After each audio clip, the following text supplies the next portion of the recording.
Assalamualaikum warahmatullahi wabarakatuh. Perkenalkan, nama saya Strana Anggun dari kelas B, kelompok 1 Pendidikan Akuntansi Universitas Negeri Makassar.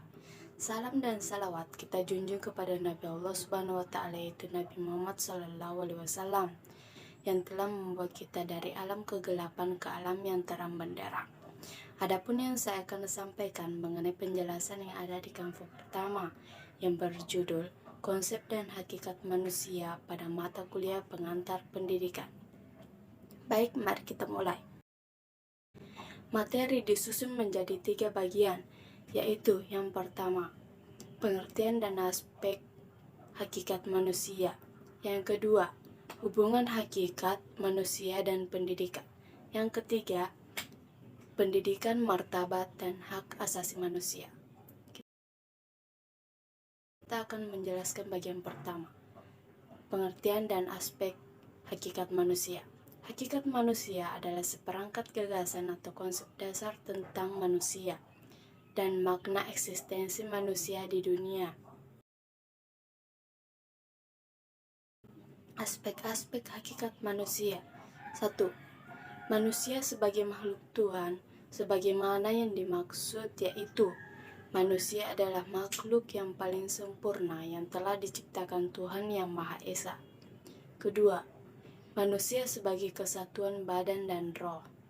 Manusia hidup dalam ruang dan waktu, sadar akan diri dan lingkungan, mempunyai berbagai kebutuhan dan insting. 3. Manusia sebagai makhluk individu. Sebagaimana manusia yang menyadari keberadaan dirinya sebagai individu, manusia adalah kesatuan yang tidak dapat dibagi antara badan dan rohnya. 4. Manusia sebagai makhluk sosial. Manusia sebagai makhluk sosial adalah manusia tidak dapat hidup tanpa adanya bantuan orang lain. Contohnya seperti tolong-menolong dan gotong royong. 5. Manusia sebagai makhluk berbudaya. Manusia memiliki inisiatif dan kreatif dalam menciptakan kebudayaan hidup, berbudaya, dan membudaya. 6. Manusia sebagai makhluk susila. Menurut Immanuel Kant, karena pada manusia terdapat rasio praktis yang memberikan perintah mutlak. 7. Manusia sebagai makhluk beragama. Manusia sebagai makhluk beragama merupakan salah satu karakteristik esensial eksistensi manusia. Materi yang kedua, yaitu hubungan hakikat manusia dengan pendidikan. Asas-asas keharusan atau perlunya pendidikan bagi manusia. Yang pertama, manusia sebagai makhluk yang belum selesai. Kedua, tugas dan tujuan manusia adalah menjadi manusia. Ketiga, perkembangan manusia bersifat terbuka. Asas-asas kemungkinan pendidikan. Yang pertama, asas potensialitas. Kedua, asas dinamika. Ketiga, asas individualitas. Keempat, asas sosialitas. Dan yang kelima, asas moralitas.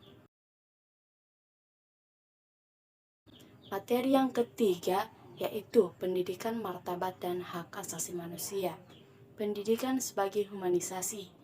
Manusia bertujuan untuk menjadi manusia, sedangkan manusia dapat menjadi manusia hanya melalui pendidikan. Pendidikan dan hak asasi manusia.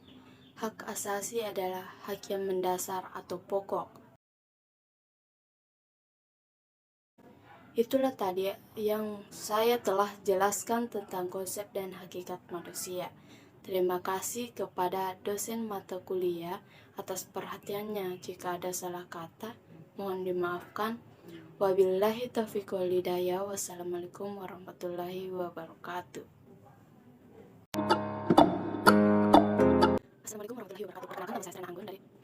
Assalamualaikum warahmatullahi wabarakatuh. Perkenalkan, nama saya Strana Anggun dari kelas B kelompok 1 Pendidikan Akuntansi